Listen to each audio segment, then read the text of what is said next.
1 kilometre வரை கட்டப்பட்டிருக்கும் தீண்டாமை சுவர்.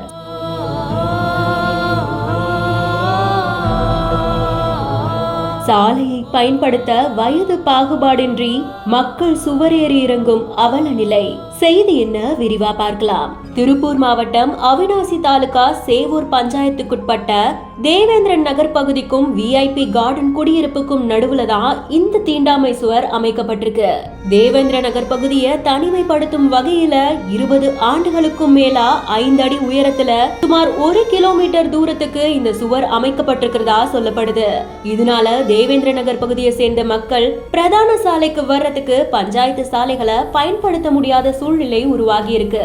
நடுவுல சுவர் இருக்கிறதுனால 1/2 கிலோமீட்டர் வரைக்கும் சுத்தியும் இல்லன்னா சுவரை ஏறி இறங்கிதான் போகணுங்கிற அவல நிலை உண்டாகி இருக்கு. தீண்டாமை சுவர் சம்பந்தமா ஏற்கனவே மாவட்ட ஆட்சியர் கிட்ட மனு கொடுத்திருக்காங்க.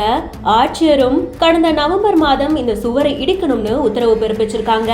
ஆனாலும் சுவரை இடிக்கிறதுக்கு காலதாமதம் ஆகுறதுனால இந்த சம்பவம் குறித்து நடவடிக்கை எடுக்கலன்னு அந்த பகுதி மக்கள் புகார் சொல்றாங்க. தேவேந்திர நகர் பகுதி மக்கள் நியாய விலை கிடைக்க போறதுனாலும் சரி, பிரதான சாலையை பயன்படுத்தணும் அப்படின்னாலும் சரி, அன்றாட வேலைகளுக்கான பயணமா இருந்தாலும் சரி, விஐபி கார்டன் வழியா பயணம் பண்றதுதான் எளிதா இருக்கிறதாகவும் சொல்லியிருக்காங்க. ஆட்சியர் சுவரை அகற்ற உத்தரவிட்ட நிலையிலையும் சுவர் அகற்றப்படாம இருக்கிறது ஏன்னு வட்டார வளர்ச்சி அலுவலகர் விஜயகுமார் அவர்கள் கிட்ட கேட்டபோது இந்த சம்பவம் தொடர்பா ஒரு சிலர் வழக்கு கொடுத்திருக்கிறதுனால அந்த வழக்கு பத்தி அரசு வழக்கறிஞர் என்ன சொல்றாங்கிறத பொறுத்துதான் முடிவெடுக்க முடியும்னு சொல்றாங்க.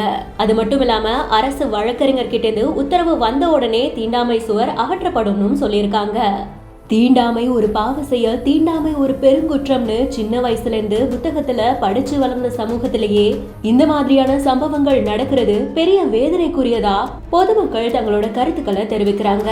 இந்த செய்தி பத்தின உங்களோட கருத்துக்களை நீங்களும் பதிவிடுங்க. இன்னும் நிறைய செய்திகளுக்கு பிஹைண்ட் ஃபாலோ பண்ணிக்கோங்க.